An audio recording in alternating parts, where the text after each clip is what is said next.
not for tokenism, but because we believed in the leadership that we can actually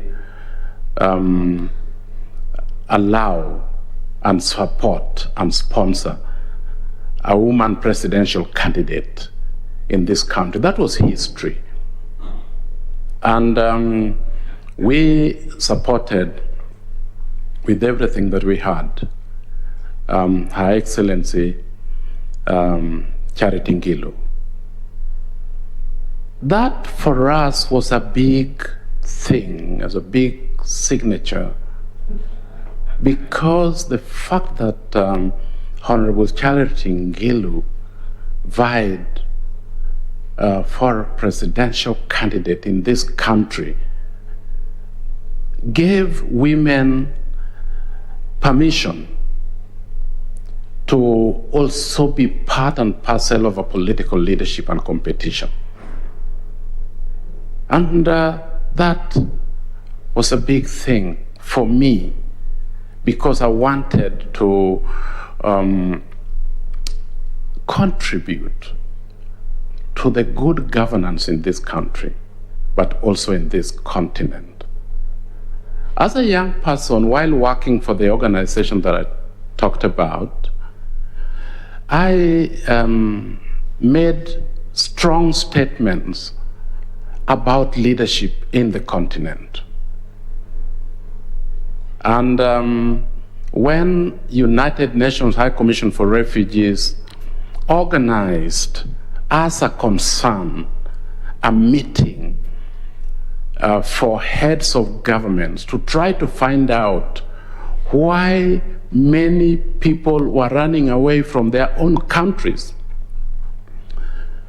as a young man, I was invited to address the heads of governments in Addis Ababa, Ethiopia, by AU and the UNHCR. My contribution was seeking solutions. That for me was a big thing again that I needed to do. I also was part of a team that convened consultative processes for people that felt they had been left out of the negotiation of peace, a comprehensive peace agreement in the Sudan. And the founder of ISCOP, Inter-Sudanese Consultation of Peace and Justice, Professor Washington Okumu Jalango, heard that I was doing some work with what is called the Karamojong cluster to seek cohesion, to reform conflict that was going on between the Toposa, Turkana, Karamojong, and the Pokot. He heard that I was doing this within that cluster and invited me to be part of the team that was handling the negotiations among the Sudanese protagonists. There were over 12 political parties and individual groups that were left out from the negotiation that was between the UMA party of the ruling party and SPLM-SPLA. And they said that if you find 14 people fighting in the house, you really cannot just take 2 people out, go out with them and negotiate peace and bring them back into this house. There's going to be more conflict. So we did organize for consultations, and we were given an expanded mandate to also look at the issues that were also difficult of Abyei, Nuba Mountains, and Southern Blue Nile, that were bringing other issues that were difficult to deal with. And we therefore contributed our report to the IGAD group that was negotiating peace. I'm happy to say that although the demands of these 12 political parties were not met in full, but we were happy that they were invited to be observers in this negotiation. And this then gave the impetus of peace to be signed in Kenya between the South Sudan and Umma Party. Moving to other things, I left the organization that I was working for, the one that was dealing with refugees. And when I left, after 6 months, the organization came back to me and said, Justus, we are happy that you worked with us for about 8-9 years. We'd like to give you some money to go and do your master's in the UK, in London. And I went back. In fact, I needed to have mentioned that after my diploma in Kagumo, this particular organization sponsored me to do another diploma in education in the University of London. And after I came back, I worked with them. Then I left them. I resigned. And after 6 months, they came and gave me an opportunity and a full scholarship to study masters in education at the University of London. Maybe I did something good. I have been very passionate about what I do. And somebody once said that it's nothing great that was ever achieved without passion and enthusiasm. So I thank God that they saw something valuable that I did, and they came and gave me that scholarship. I'd never seen any employer that follow up the employee that have already left and give them a lot of money for personal gratification of that nature that I did. I then, moving quickly to other things, as part of the last conversation that I'm going to have on this, is I was given a chance to start and establish Amnesty International in this country. And I did establish Amnesty in this country. While I was working for Amnesty International, the organization saw leadership qualities and other characters like lobbying and peace and conflict transformation and diplomacy. And the organization at the international level asked me several times to be part of a team that worked out or lobbied the international community on certain important issues that Amnesty International was involved in. One of those was the campaign around Amstrad Treaty. Amstrad Treaty had been considered as one of the treaties that had not been signed, but aspects of conventional arms that the organization and the member states were talking about were conventional weapons that had never been seen in this country, in Kenya, in Africa, in South America, and were therefore not affecting us. So I, as part of the delegation of Amnesty International to the UN member states that were meeting from 2012 to 2014 in New York, we agreed that we needed to bring in small arms and light weapons, ammunition, munitions, and transfer of technology as part of what we needed to see as part of Amstrad Treaty. Because in some of the countries that I've mentioned, globally, people were dying. One person will be dying after every 3 minutes as a consequence of small arms and light weapons. That was big.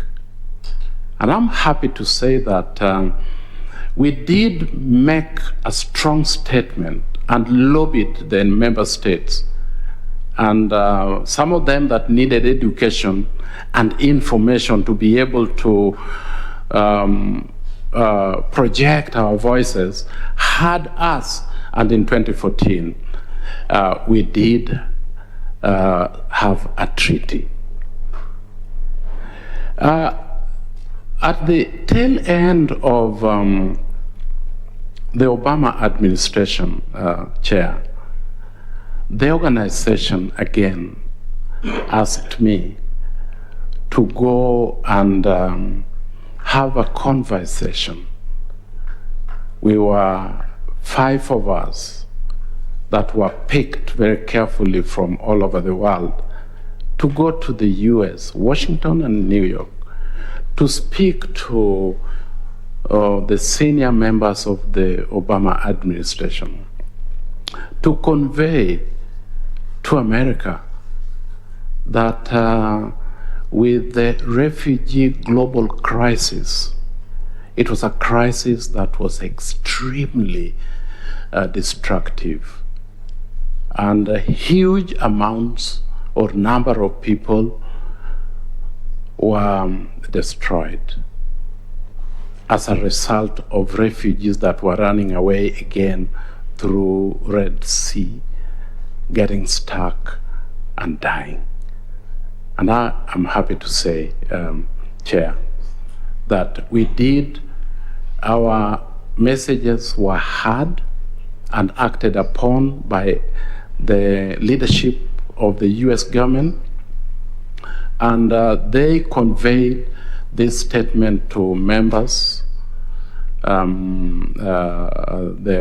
UN member states, and money was committed to address the refugee global system. As part of Amnesty International, I did make very strong progress, advancement, and growth of the organization that gave birth to regional offices in Africa, and one was established in Nairobi. This is me doing what I needed to do for the sake of humanity. I considered it a job, a service that any payment could not equal, because my gratification and joy is based on the dignity of the human person. Thank you very much, Chair. Thank you so much, Justice. If you'll allow me just to ask a couple of questions.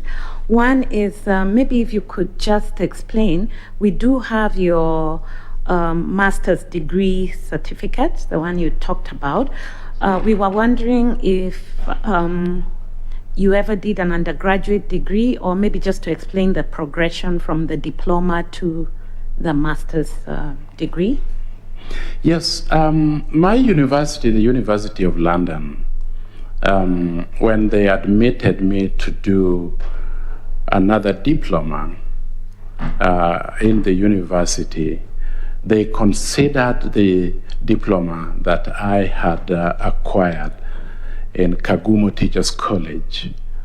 And when I did the second diploma, the university, in fact, had indicated that they would like to admit me for the master's degree program. But because I did not join immediately, they still held it. That the 2 years that I did in Kagumo and the 1 year that I did in the University of London qualified me to study to pursue a master's degree in the same area. Thank you so much. Justice, are you a registered voter? Yes, I am a registered voter, and previously I was voting in current South Sea, but then I transferred my vote in 2017 to Hotel Primary School in Kabondo Kasipul constituency, Homa Bay County. Thank you so much, Justice. I'll now request Mr. Morris Kimuli to ask you a few questions. Thank you. Thank you, Madam Chair. Justice, you indicate that you were involved in the peace process in Sudan, and you say that you led the team. Is that correct? Professor Washington Delango led the team, and I worked with him closely as part of the team that was working on the issues of conflict. I'm looking, sir, at your application. You say on governance and negotiations, you say, as the head of Inter-Sudanese Consultations on Peace and Justice Secretariat. What does that mean? I was the head. I was the chief executive officer of Inter-Sudanese Consultation on Peace and Justice. But you say then you are not the head of the peace negotiation mission. You are head of the secretariat. Head of secretariat then will sit with the negotiator because I was invited majorly also for that, based on the work that I was doing on the issues of peace in the Karamajong cluster. That is the reason that, in fact, attracted a professor to invite me to work with him on that. Just as in a manner of just asking for knowledge, your involvement with the Abyei dispute in Sudan, was it before or after the decision of the Permanent Court of Arbitration in The Hague? No. It was particularly before, because we were dealing with issues that were emerging from Abyei. I get it. Yeah, I get it. Yeah.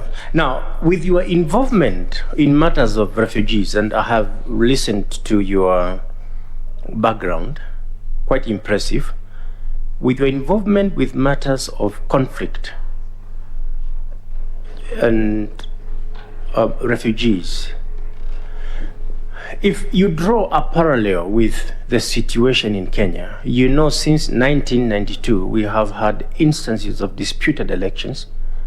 We have had instances where people have been internally displaced, sometimes leaving what they call home and going far away to live in shelters for internally displaced persons. What would you say is the legal framework that would permit Iebc to allow internally displaced persons the right to vote, considering that those people may have been uprooted from the place they call home, and from the people they recognize as leaders, and the cultural ties What would you say? I would say that refugees, internally displaced people, they have rights, particularly those that are displaced in country. Although they have run away from their homes, displaced, unfortunately, but they still enjoy the right to vote. And they still enjoy the right to choose people that they want to lead them. Now, I'm looking at the practical aspect of what policy and what law ought to apply.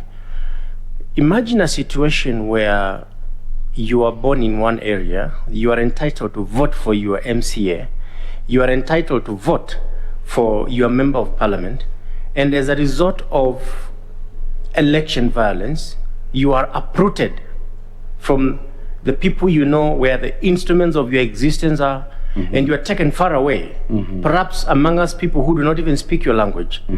Will you then say that that right is being exercised properly if I'm compelled to vote for an MCA I do not know, and therefore I cannot vet them, to vote for a member of parliament I do not know, because the camp for the internally displaced persons happens just to be within that constituency?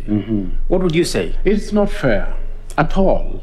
What do you think would be the policy? You, assuming you are an Iebc commissioner, and these people have a right to vote under our constitution, and the right to vote entails you choosing leaders that you like, and leaders who will perpetuate policy that favors you and is in accord with your aspirations. I will still propose, and very strongly so, that the registration and the transfer of votes or voters could be still given to people that are displaced, because if they are displaced, they don't know anybody or leaders or people that they need to vote, but they can be given the opportunity to transfer the vote to where they would like to vote, or where they know the people that they need to vote for. So I think the IEBC needs to explore ways and means of making it easy for them to express their right to vote. You are here, and I asked you to assume that you are a member of the commission. So you say there is need for policy towards that direction. Do you know what happened with the internally displaced persons when it came to the time of voting in the last election? Do you have an idea? Yes, I do have an idea. It was a very sorry situation. Did they vote? A lot of them did not vote, because I think they also felt very strongly that the leadership did not in any way sensitive to what happened to them. Thank you. I just have a couple more questions for you, and my questions are just intended to examine your general understanding of the law, because I know you're not a lawyer. No, I'm not. But when in your case study, a question was raised about a situation where political parties threatened to boycott an election. Now, just briefly, do you know how political parties are regulated in this country? Yes, I do. Yes, please answer. The political parties are regulated by the registrar of political parties. And that is where they find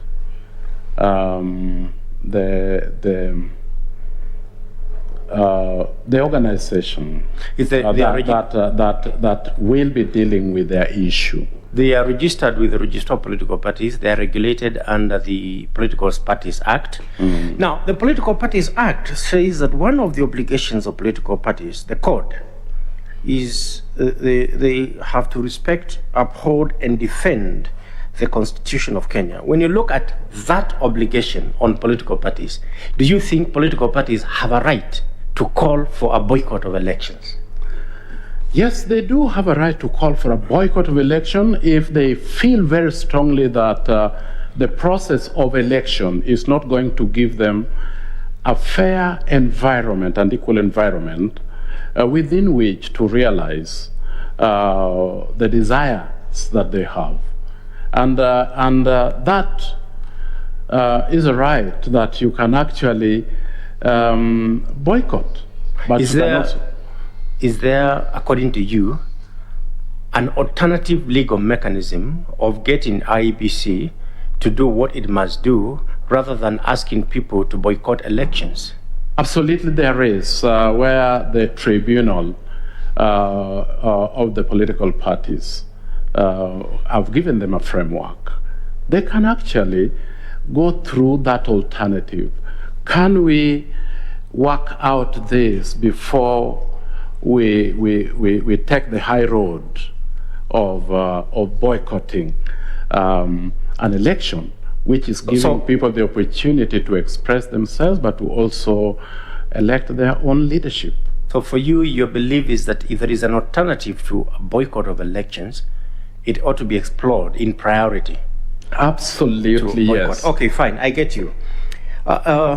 Just a question on technology. You understand that our law requires Iebc to implement technology? What, in broad terms, what kind of technology is supposed to be implemented by Iebc for the purposes of elections? Yes, I do understand about technology, and I think the world right now and in future will majorly be dependent on technology to do a lot of things for us. And I think it is high time that Iebc did employ the use of technology, but also to change technology with the context that it finds itself. And so for me, technology that Iebc is currently following or implementing is based on the fact that we need accuracy and we need convenience in the way that efficiency and technology that brings results that are accountable. We have been struggling with issues of vote counting. I don't want to cut you short, but what I'm saying is this. That technology, the law says that it has to be inclusive. It has to take care of all citizens, including people living with disabilities. Just a quick question. Do you foresee a situation where we shall use mobile technology in voting? Yes, I can see that we will use mobile technology in voting, but no. Also even go further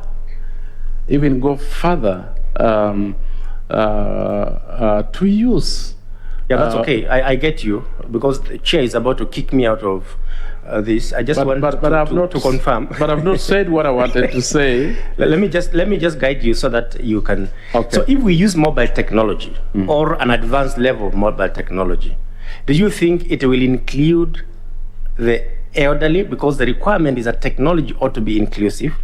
Do you think it will include the elderly? And do you think it will also include the illiterate? You know how mobile technology works. You need an advanced gadget. You need to be able to read and write. You need to be able to be well informed. Do you think if we go the mobile way, it will be inclusive? I think not necessarily entirely, because there are some people that will still be very intimidated by technology, by the use of technology. So maybe that might not necessarily be 100% inclusive. Thank you very much. Thank you very much, and all the best. Thank you very much, Madam Chair. Thank you. Thank you so much, Mr. Kimuli. I'll now request Dr. F.S. Abdallah to ask you a couple of questions. Thank you, Madam Chair.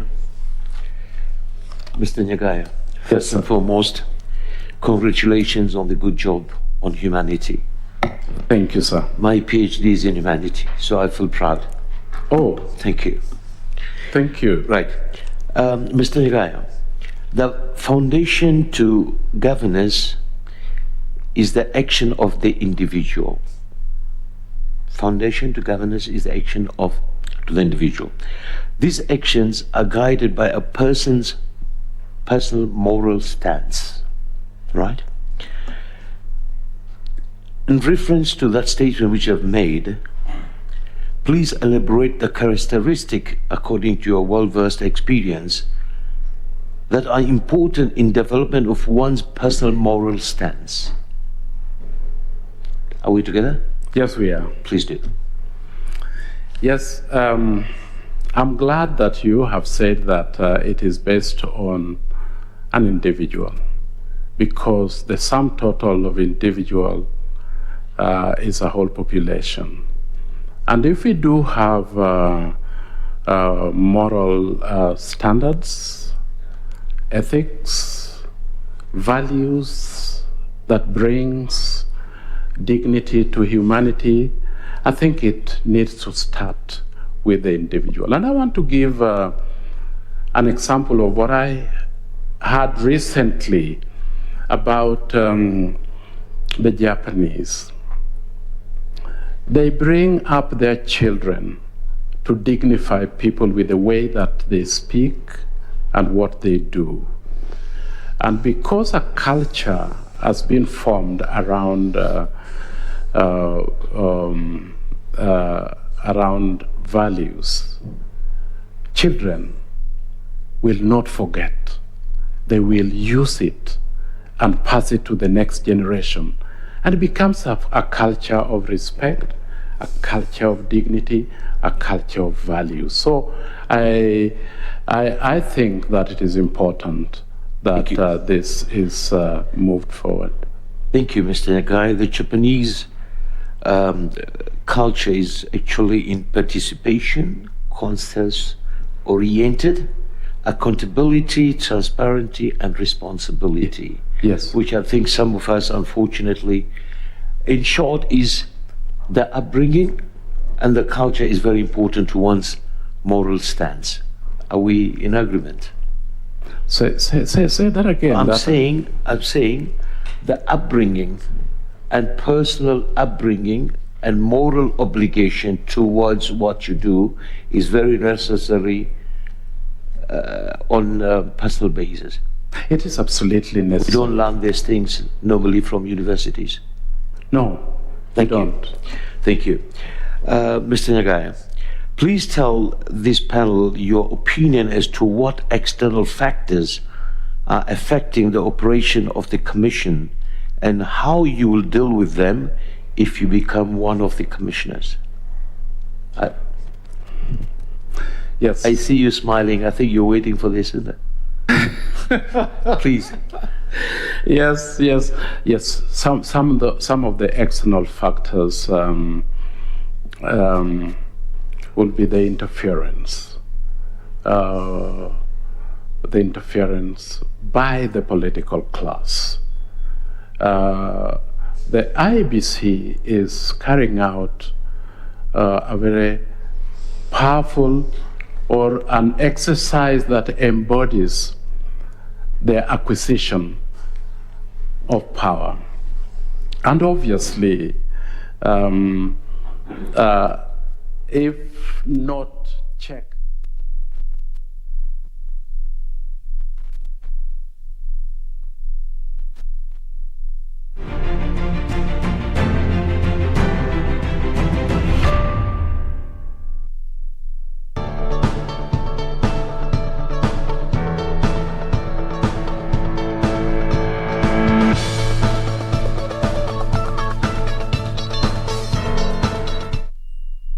Good morning, and thank you very much indeed for joining us. We are live from Broadcasting House on a day where the residents of Kiambaa and Mugoga wards are making critical decision as to who is going to represent them in decision making in the next 1 year. And right now we want to cross over to Kiambaa constituency, where the elections or the voting is currently underway, and it's a two-horse race between Jubilee candidate and Kareri Njama, and of course UDA candidate not Moses, but a candidate popularly known as Kawajiko. So we want now to go to Kiambaa, where our reporter John Jacob Kiori is on standby. He is at Gashie Primary School, where he is about to give us an update. Kiori, good morning, and thank you very much indeed for finding time to be with us this morning. It's been cold, but you are telling me that somehow voter turnout is impressive. Thank you very much, Brian Kimani. The voter turnout is quite impressive. When you look behind me, the number of people who have queued up, this is not reminiscing of a by-election, because in normal by-elections, the turnout is at 30 or at most 40%. What we are seeing here is that the number could actually go higher than 40%, and it could end up at 55%, the number of voter turnout. And we are at Gashie Primary School, like you've rightly pointed. This is a voting center where the Jubilee candidate Kareri Njama will be voting in Gashie, again one of his strongholds. But before we continue, Brian Kimani, I would want to interview one candidate here who is called Gashie. He has some few things to point out. Kindly introduce yourself. I am Evans Gashie, one of the aspiring candidates, and I've gone through the stations and I'm seeing there is a lot of peace. The only concern is I have seen chiefs have been put at strategic positions. And at one point, there was some complaint that they were talking to the voters and trying to influence them towards the... Who said that? Some of the candidates who had already voted.